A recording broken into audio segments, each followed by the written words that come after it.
Evangel ministries നിങ്ങൾക്കായി അവതരിപ്പിക്കുന്ന തിരുവചനം.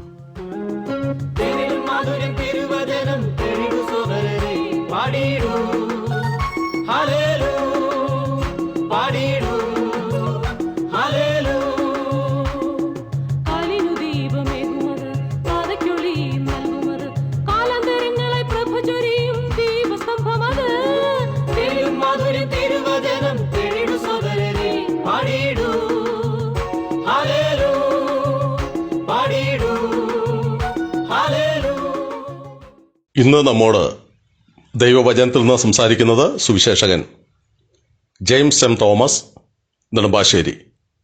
പ്രാർത്ഥനയോടെ ശ്രദ്ധിച്ചാലും. ശമൂവേലിന്റെ 1-ാം പുസ്തകം 9-ാം അധ്യായത്തിലൂടെയുള്ള ആത്മീയ യാത്രയാണ് നാം ചെയ്തുകൊണ്ടിരിക്കുന്നത്. അങ്ങയ്ക്ക് സ്വാഗതമുണ്ട് ഇവാഞ്ചൽ മിനിസ്ട്രീസ് ക്രമീകരിക്കുന്ന തിരുവചനം എന്ന വചന പഠന പരമ്പരയിലേക്ക്. ശമൂവേലിന്റെ 1-ാം പുസ്തകത്തെ അധികരിച്ചുള്ള 86-ാമത്തെ എപ്പിസോഡാണ് അങ്ങ് ശ്രദ്ധിക്കുന്നത്. നാം ഓർത്തതുപോലെ 9-ാം അധ്യായം ആരംഭിക്കുമ്പോൾ നല്ലൊരു പശ്ചാത്തലം ദൈവം ശൗലിന് കൊടുത്തുകൊണ്ട് ഇസ്രയേലിന് ആദ്യത്തെ രാജാവായി അവനെ വാഴിക്കുന്ന ചരിത്രം കാണുവാൻ കഴിയുന്നു. എന്നാൽ നമ്മൾ ഓർത്തതുപോലെ ആ നല്ല പശ്ചാത്തലത്തിന് പ്രശംസിക്കുവാൻ ശൗലിന് ഒന്നുമില്ല എന്നുള്ളതാണ് ശരിയായ ചിത്രം. ദൈവം അവനെ അങ്ങനെ ജനിപ്പിച്ചു എന്നുള്ളതിൽ അവൻ ദൈവത്തോട് നന്ദിയുള്ളവനായിരിക്കണം.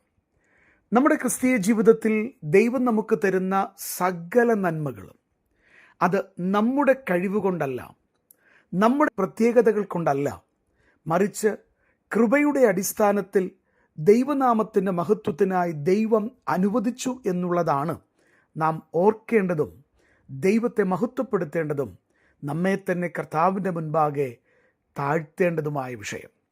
ഇന്ന് നാം ചിന്തിക്കുമ്പോൾ 9-ാം അധ്യായത്തിൽ നിന്നുകൊണ്ട് ഇസ്രയേലിൻ്റെ ആദ്യത്തെ രാജാവായ ശൗലിനെയും 2-ാമത്തെ രാജാവായ ദാവീദിനെയും തമ്മിൽ ഒരു പ്രത്യേക വിഷയത്തിൽ ഒന്ന് താരതമ്യം ചെയ്യുവാൻ ആഗ്രഹിക്കുകയാണ്.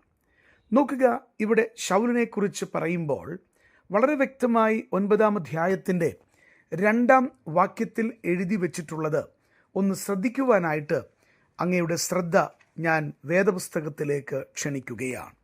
1 ശമൂവേൽ 9-ന്റെ 2-ാം വാക്യം. അവന് ശൗൽ എന്ന് പേരായ യൗവനവും കോമളത്വവുമുള്ളൊരു മകനുണ്ടായിരുന്നു. ഇസ്രയേൽ മക്കളിൽ അവനേക്കാൾ കോമളനായ പുരുഷൻ ഇല്ലായിരുന്നു. അവൻ എല്ലാവരെക്കാളും തോൾ മുതൽ പൊക്കമേറിയവൻ ആയിരുന്നു. നോക്കുക, ഇവിടെ ഒരു ഫിസിക്കലായിട്ടുള്ള അപ്പിയറൻസിനെ കുറിച്ചാണ്, ബാഹ്യ സൗന്ദര്യത്തെക്കുറിച്ച് ശൗലിനെ ഒറ്റ നോട്ടത്തിൽ വിലയിരുത്തുമ്പോൾ എങ്ങനെ ഇരിക്കും എന്നതിനെക്കുറിച്ചാണ് ദൈവത്തിൻ്റെ പരിശുദ്ധാത്മാവ് രേഖപ്പെടുത്തിയിട്ടുള്ളത്. നാം വായിക്കുമ്പോൾ ശൗൽ എന്ന പേരായ അവൻ യൗവനക്കാരനായിരുന്നു, കോമളത്വം ഉള്ളവനായിരുന്നു. അത് തന്നെയുമല്ല, ഇസ്രയേൽ മക്കളിൽ അവനേക്കാൾ കോമളനായ പുരുഷൻ ഇല്ലായിരുന്നു. അവൻ മറ്റെല്ലാവരേക്കാളും തോൾ മുതൽ പൊക്കമേറിയവനായിരുന്നു.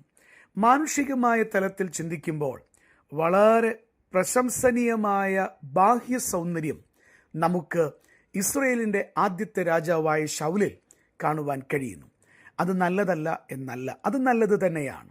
എന്നാൽ വ്യത്യാസം നമുക്ക് കാണുവാൻ കഴിയുന്നത് ദാവീദിനെ കൂടെ പരിശോധിക്കുമ്പോഴാണ്. നോക്കുക, 1 ശമൂവേൽ 16-ാം അധ്യായത്തിൻ്റെ 18-ാം വാക്യത്തിലേക്ക് വരുമ്പോൾ ദാവീദിനെ കുറിച്ച് പറയുകയാണ്. അവൻ കിന്നര വായനയിൽ നിപുണനാണ്, പരാക്രമശാലിയാണ്, യോദ്ധാവാണ്, വാക്ചാതുര്യമുള്ളവനാണ്, കോമളൻ ആണ്. അടുത്തത് ശ്രദ്ധിക്കുക, യഹോവയും അവനോട് കൂടെ ഉണ്ട് എന്ന് പറഞ്ഞു. ഇവിടെ ദാവീദും ബാഹ്യ സൗന്ദര്യത്തിൽ ഒട്ടും മോശക്കാരനായിട്ടുള്ള വ്യക്തിയല്ല. വളരെ വ്യക്തമായിട്ട് നമുക്കത് മനസ്സിലാക്കുവാൻ കഴിയുന്ന വിഷയമാണ്. അവൻ കിന്നര വായനയിൽ നിപുണനാണ്, പരാക്രമശാലിയാണ്, യോദ്ധാവാണ്, വാക്ചാതുര്യമുള്ളവനാണ്, കോമളനാണ്. ഇതെല്ലാം നല്ലത് തന്നെ. എന്നാൽ ശൗലിൽ നിന്ന് ദാവീദിനെ കുറിച്ച് പറയുമ്പോൾ ഈ പറഞ്ഞതിൽ നിന്ന് വ്യത്യസ്തമായി മറ്റൊരു കാര്യം കൂടെ രേഖപ്പെടുത്തുന്നുണ്ട്. അതാണ് നാം ശ്രദ്ധിക്കേണ്ടത്. എന്താണ്? യഹോവയും ദാവീദിനോടു കൂടെ ഉണ്ട് എന്ന് പറഞ്ഞു. പ്രിയപ്പെട്ടവരെ, ഇതാണ് സ്വർഗത്തിലെ ദൈവം നമ്മെക്കുറിച്ച് മറ്റുള്ളവരുടെ മുൻപാകെ സാക്ഷ്യപ്പെടുത്തുവാൻ ആഗ്രഹിക്കുന്ന വിഷയം.